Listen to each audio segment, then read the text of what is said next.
if you have ever been underestimated by people who should have protected you, this story was made for you. Subscribe, because you will want to see every chapter of this unfold. Stop the ceremony immediately! What is going on? Who are those people rushing in? On her wedding day, they dragged her away in her wedding dress and forced another woman to marry the most powerful Mafia heir in Seoul. 6 months later, the same woman they turned into a gatekeeper would become the owner of the entire empire. And before this story is over, you will witness the exact moment every person who humiliated her realizes they chose the wrong woman. The wedding hall glittered with wealth, politicians, executives, celebrities, reporters. Everyone who mattered was there. At the altar stood Zuri Okoye. A few seconds away from saying, "I do," a nervous flower girl nearly tripped. Zuri caught her arm. Great. "You okay?" The little girl nodded. "Thank you," Zuri smiled. Then her life exploded. Black-suited security men stormed down the aisle. Guests stood. Cameras turned. Someone shouted, "That's her, arrest her." Zuri frowned. "What are you talking about?" Nobody answered. A glass of wine struck her shoulder. Red liquid spread across her white gown. Gasps erupted. "Thief, fraud, criminal." Security seized both her arms. "What is happening?" she demanded. The accusation came fast. $50 million had vanished from the Kang Empire, and every piece of evidence pointed directly at her. The room erupted. Zuri searched for one face. Kang Min-Jae, her fiancé, the man who had once wrapped his coat around her shoulders in the cold and said, "Stay close enough to warm me." Their eyes met. She expected him to stop this. He didn't. His jaw tightened. His fists clenched, but his mouth stayed closed. That silence hurt more than every accusation in the room. She was dragged away, locked inside a storage room, her wedding dress torn, her hands trembling. Then she heard applause, cheers, music. She looked through the keyhole. A woman in a white wedding gown was walking toward the altar, toward Min-Jae, toward her future. The vows that belonged to Zuri were spoken by someone else. The kiss that belonged to Zuri was given to someone else, and nobody came for her. Nobody. Hours later, the Empire offered her a choice: prison or demotion. She signed the demotion papers because prison meant admitting guilt, and she refused to confess to a crime she never committed. 3 days later, everything was gone. The executive office, the company apartment, the title, the authority, all of it. Gone. She was reassigned to the lowest position in the entire empire, gatewoman. The same executives who once stood when she entered a room now laughed when she passed. One manager smirked. "Try not to lose any money out there." The room burst into laughter. Zuri looked at him, said nothing, walked away. No tears, no reaction. That bothered them even more. From a second-floor balcony, an elderly man watched everything. Uncle Kang, the founder, the one who built it all. Nobody noticed him, but he noticed her. First shift. Rain hammered the entrance gates. Most employees ignored her. Some mocked her. One young worker stopped. "Miss Zuri, I know you didn't do it." Before she could respond, his supervisor appeared. The worker hurried away. An hour later, shouting erupted near the warehouse. A delivery driver was surrounded by 3 security officers, accused of theft. The terrified man kept repeating the same thing: "I didn't steal anything." Nobody was listening. Then Zuri noticed the inventory sheet. She grabbed it. Checked it. Checked it again. A forged entry. A duplicated shipment code. Someone else had altered the records. 5 minutes later, the real thief was exposed. The driver was innocent. The crowd went quiet. The driver bowed repeatedly. "You saved my job," Zuri simply nodded. Then a black luxury sedan accelerated through the front gate, straight through a puddle. Dirty water exploded across her uniform. Laughter erupted from nearby employees. The rear window lowered. Inside sat Min-Jae. Beside him sat his new wife, the woman who had taken her place. The wife smiled, not kindly, victorious. Zuri looked at Min-Jae. He sat less than 10 feet away and felt like a stranger. The car drove off. Without a single word that night, Zuri reviewed shipment records.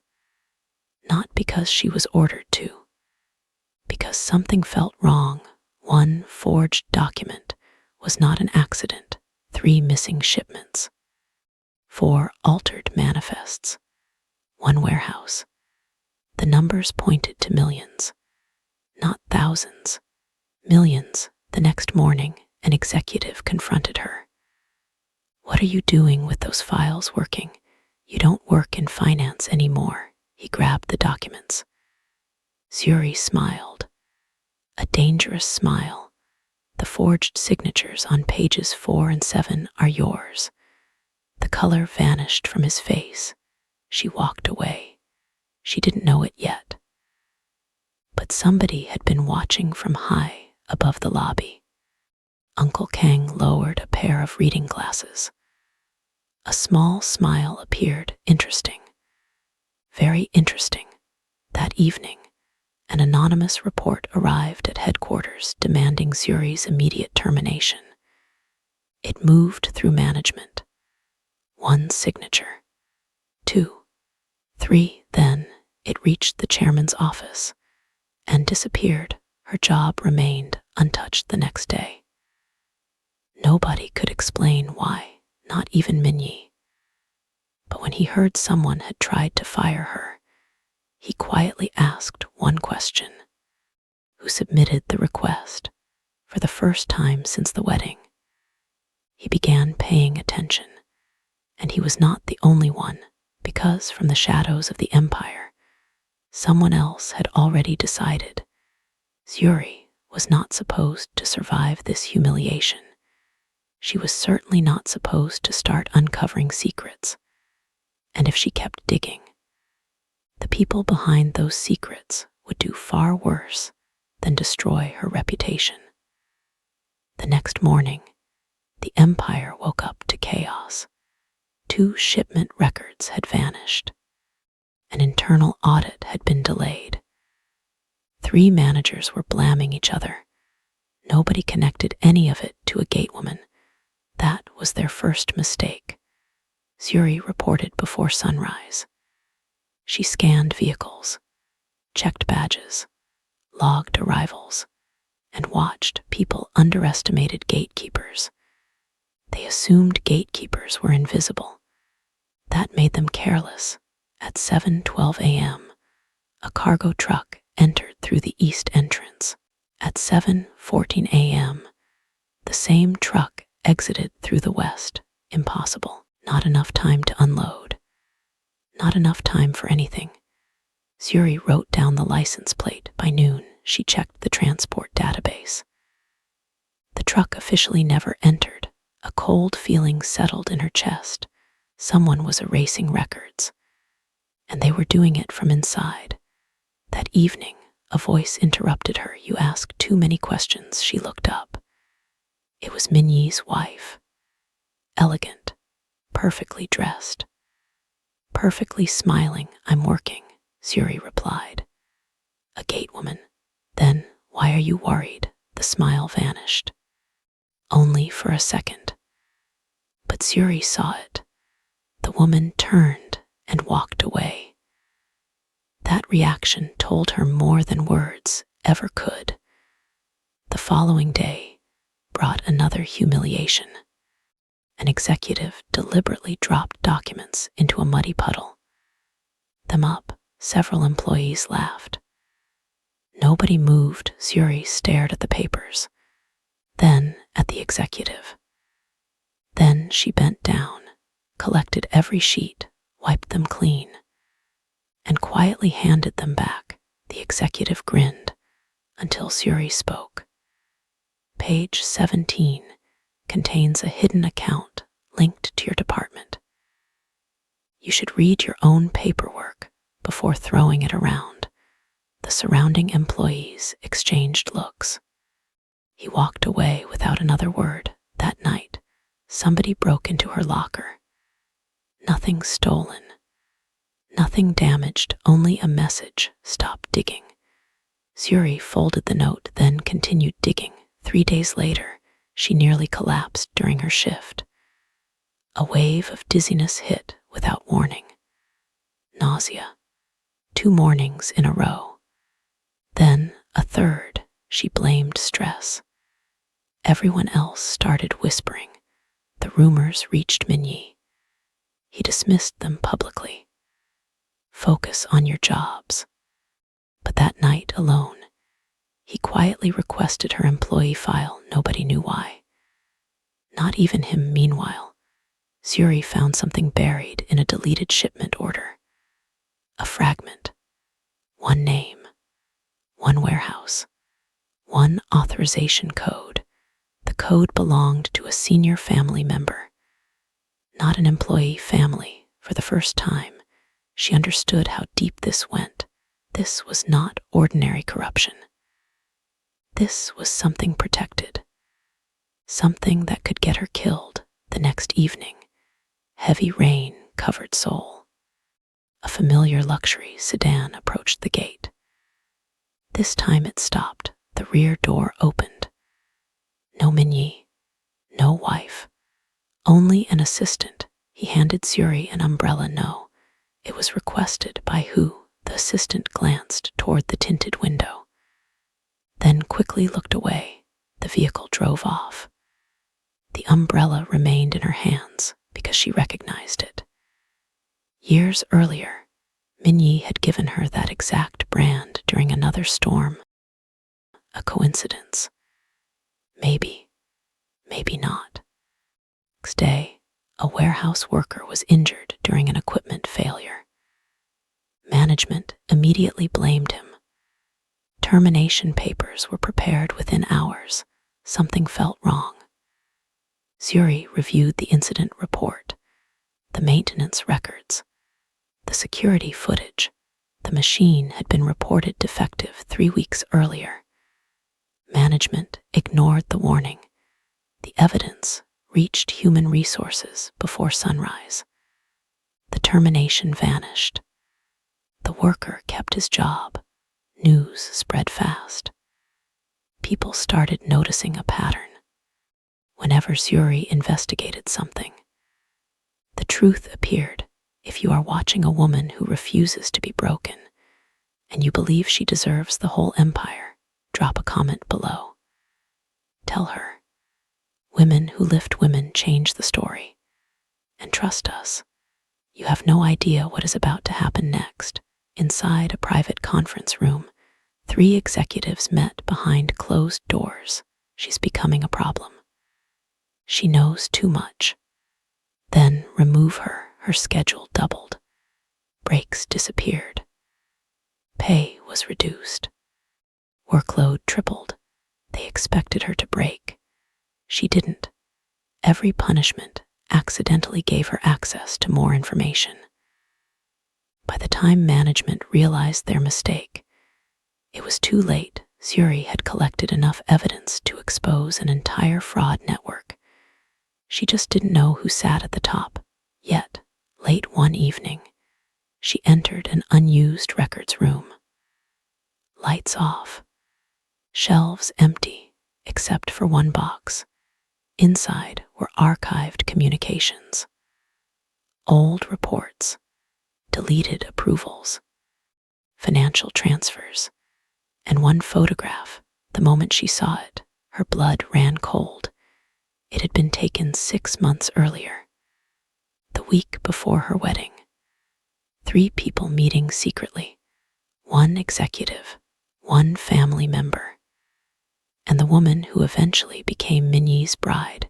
Questions exploded inside her mind. What were they planning? Why before the wedding? And most importantly, who took the photograph? Footsteps echoed behind her, slow, deliberate. Someone else was inside the room. Zuri grabbed the photograph. The footsteps stopped. Silence. Then a voice emerged from the darkness. Low, calm, dangerous. You were never supposed to find that. And in that moment, Zuri finally understood. The conspiracy that destroyed her wedding was not one person's betrayal. It had been planned, carefully, patiently, by people powerful enough to rewrite evidence, to replace a bride, to erase $50 million. And now they knew she was getting close, very close. Close enough that someone had finally stepped out of the shadows. Close enough that the next move would not be humiliation. It would be war. The records room fell silent. Zuri slowly turned. A figure stepped forward. Not an executive. Not security Uncle Kang. The founder looked at the photograph in her hand. Then at her. You found it faster than I expected. You knew I suspected. That picture proves the wedding was planned. It proves part of it, part. The truth is worse. He handed her a folder. Inside were months of hidden transactions, deleted communications, and financial reports. Every page connected to the same conspiracy. But one name appeared on every page, Madame Kang. Min-Jae's mother. The folder slipped slightly in Zuri's hands. No, I wish you were right, Uncle Kang said quietly. Everything suddenly made sense. The missing money, the replacement bride, the false evidence, the silence, the destruction of her reputation, every piece of it, constructed by one woman. The following morning, a company-wide announcement shook headquarters. 30 days until Uncle Kang named the next successor of the empire. Panic spread instantly. Executives formed alliances. Family members began plotting. Department heads began hiding records. People who had smiled at each other for years became enemies overnight. The empire was eating itself alive. And right in the middle stood Zuri. Still in a gatewoman uniform. Still underestimated. Still the most dangerous person in the building. Meanwhile, Min-Jae had started his own investigation. The more he searched, the worse things became. Deleted messages, altered records, missing reports. Nothing matched the story he had been told. Then one night he discovered something that nearly stopped his heart. A blocked communication log. Wedding week. Hundreds of unread messages. From Zuri, messages begging to meet. Messages saying she was being framed. Messages saying she loved him. Messages saying she was innocent. His hands shook. For 6 months, he had believed she abandoned him. For 6 months, he believed she betrayed him. Now the foundation beneath his entire world was collapsing. Elsewhere, the replacement wife was unraveling. She had entered the marriage expecting power. She found loneliness, distance, silence. Every day she watched Min-Jae drift further away. Then she overheard a doctor speaking privately. Pregnancy. She froze. If Zuri carried Min-Jae's child, everything would change. Inheritance, power, status, future. All of it. Panic consumed her. And panic makes people reckless. 3 days later, Zuri collapsed in the lobby. The entire building erupted. Security called emergency services. By the time she reached the hospital, her condition had worsened hours past. Then the doctor emerged. We almost lost both patients. Min-Jae stood up instantly. Both. The doctor looked confused. You didn't know. Silence. Miss Zuri is pregnant. The child is yours. The room stopped breathing. Then the doctor delivered another shock. Poison had been discovered. Someone had intentionally targeted her. Intentionally targeted the baby. The hospital corridor exploded into chaos. Accusations, questions, fear, investigations, emergency meetings, and through it all, Zuri slept. Unaware that the war around her had entered a new phase, every trail eventually led to one name, Madame Kang. When Min-Jae confronted her, she did not deny it. She simply stared at him. She would have ruined this family. She was innocent. She was necessary. You destroyed her life. Protected our future. For the first time in his life, Min-Jae looked at his mother and saw a stranger. He walked away and never looked back. The countdown continued. 20 days, 15, 10. As the succession announcement approached, Zuri accelerated. Every day brought a new revelation. Smuggling operations, money laundering, hidden accounts, executive theft, family corruption. People who once mocked her now avoided eye contact. People who once laughed now whispered. Gatewoman was becoming a threat. Then came the executive meeting. Directors, investors, family, executives. Zuri attended only to deliver audit evidence. One executive sneered. Amazing. The gold digger finally returned. Several people chuckled. Then the conference room door opened unexpectedly.